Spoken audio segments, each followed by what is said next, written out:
नमस्कार दोस्तों, आपका स्वागत है हमारे चैनल पर, जहां हम धर्म, आध्यात्म और जीवन से जुड़े गहरे रहस्यों को सरल भाषा में समझते हैं। हे तुलसी माता, जो भी इस वीडियो को सच्चे मन से लाइक करे, उसके घर में आप सदैव वास करें, उसकी झोली खुशियों से भर दें और उसके आंगन में कभी धन धान्य की कमी न होने दें। क्या आप जानते हैं कि तुलसी जी को जल अर्पित करते समय बोले गए मात्र 3 विशेष शब्द आपकी सोई हुई किस्मत जगा सकते हैं? आज इस वीडियो में हम उन्हीं चमत्कारी शब्दों के रहस्य को जानेंगे। पौराणिक कथा के अनुसार एक बार जब भगवान विष्णु विश्राम कर रहे थे, तब देवी लक्ष्मी ने उनसे पूछा, हे स्वामी, तुलसी माता को जल देने का असली महत्व क्या है? भगवान विष्णु ने विस्तार से महिमा बताई तो माता लक्ष्मी की जिज्ञासा और बढ़ गई। उन्होंने पूछा, हे प्रभु, तुलसी पूजन की सबसे श्रेष्ठ विधि क्या है और जल देते समय किस मंत्र का उच्चारण करना चाहिए? तब भगवान नारायण मुस्कुराए और बोले, हे देवी, वह मंत्र केवल 3 शब्दों का है, लेकिन उसकी शक्ति अनंत है। जो भी मनुष्य प्रतिदिन तुलसी को जल देते समय इस मंत्र का उच्चारण करेगा, उसके घर में स्वयं आपका अर्थात मां लक्ष्मी का स्थायी निवास होगा। उसकी दरिद्रता समाप्त हो जाएगी और उसे अपार वैभव प्राप्त होगा।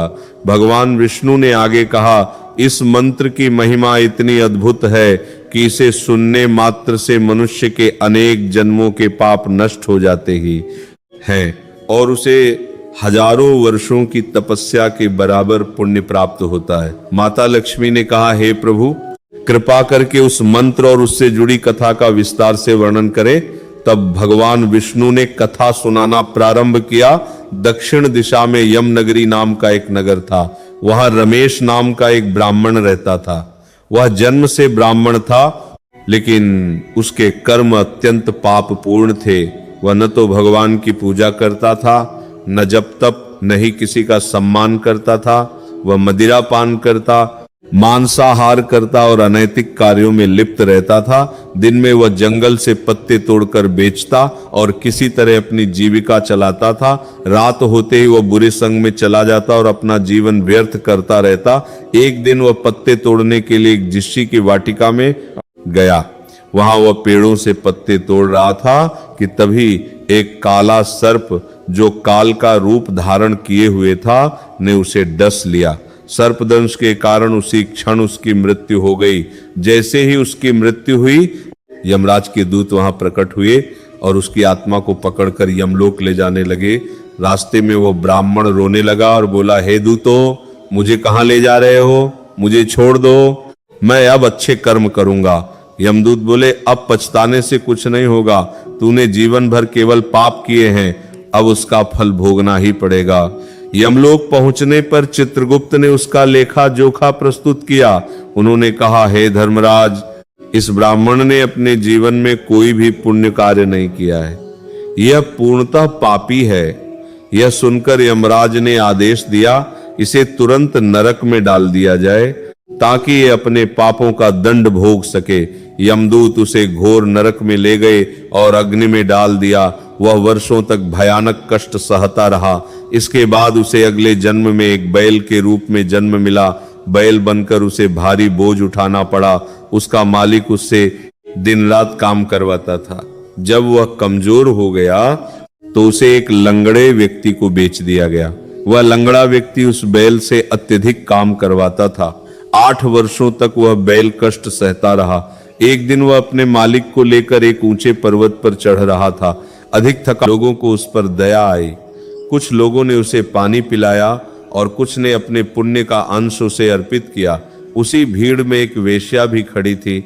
उसने देखा कि सभी लोग अपने पुण्य से उस बैल का उद्धार कर रहे हैं, तो उसने भी अपने जीवन का थोड़ा सा पुण्य उस बैल को दे दिया। कुछ ही समय बाद उस बैल की मृत्यु हो गई। फिर यमदूत आए और उसकी आत्मा को पुण्य यमलोक ले गए। जब चित्रगुप्त ने उसका लेखा देखा तो वे आश्चर्यचकित रह गए। उन्होंने कहा, हे धर्मराज, इस जीव के सभी पाप नष्ट हो चुके हैं। यमराज ने पूछा, यह कैसे संभव हुआ? चित्रगुप्त बोले, एक वेश्या ने अपने पुण्य का दान इसे दिया था। उसी के प्रभाव से इसके सभी पाप समाप्त हो गए। तब यमराज ने कहा, इस जीव को पुनः मनुष्य योनि में जन्म दिया जाए।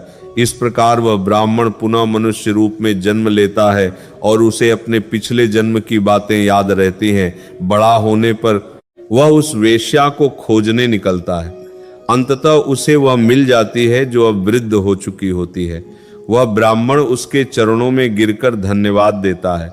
वेश्या आश्चर्य से पूछती है, आप कौन हैं? ब्राह्मण कहता है, मैं वही बैल हूं जिसे आपने अपना पुण्य देकर बचाया था। वह आगे पूछता है, हे माता, आपने ऐसा कौन सा पुण्य किया था जिससे मेरे सारे पाप नष्ट हो गए? तब वेश्या कहती है, मैंने कोई विशेष पुण्य नहीं किया। मेरे घर में एक तोता है जो हमेशा एक मंत्र बोलता रहता है, उसी को सुनकर मेरा मन पवित्र हो गया। दोनों उस तोते के पास जाते हैं। तोता कहता है, पिछले जन्म में मैं एक घमंडी ब्राह्मण था, मैंने गुरुजनों का अपमान किया, इसलिए मुझे तोते का जन्म मिला। एक दिन कुछ मुनि मुझे अपने आश्रम ले आए। वहां वे प्रतिदिन तुलसी माता को जल अर्पित करते हुए एक मंत्र का जाप करते थे। मैंने वही मंत्र सीख लिया। उस मंत्र के प्रभाव से मेरा जीवन बदल गया और वही मंत्र का जाप करते थे। वहां वे प्रतिदिन कुछ मंत्र मैं अब तक बोल रहा हूं। फिर तोता वह मंत्र बताता है, वृंदय स्वाहा। यह सुनकर ब्राह्मण और वेश्या दोनों अत्यंत प्रसन्न हो जाते हैं। वे प्रतिदिन तुलसी माता की पूजा करने लगते हैं और इस मंत्र का जाप करते हैं। कुछ समय बाद उस मंत्र के प्रभाव से तीनों को मोक्ष प्राप्त हो जाता है और वे विष्णु लोक को प्राप्त होते हैं। भगवान विष्णु ने कहा, हे देवी, यही वह मंत्र है जिसकी महिमा अनंत है। जो भी व्यक्ति श्रद्धा से तुलसी माता को जल अर्पित करते हुए इस मंत्र का जाप करेगा, उसके जीवन के सभी कष्ट दूर हो जाएंगे।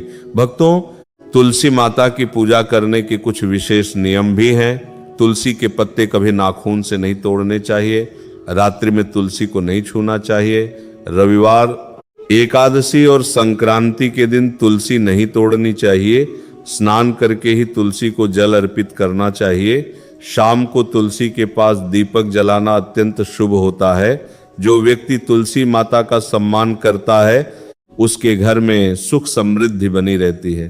भक्तों, यदि आपको यह कथा अच्छी लगी हो तो वीडियो को लाइक जरूर करें और कमेंट में लिखें, जय मां लक्ष्मी। हमारे चैनल धर्म का ज्ञान को सब्सक्राइब करना न भूलें। धन्यवाद। आपका दिन शुभ हो।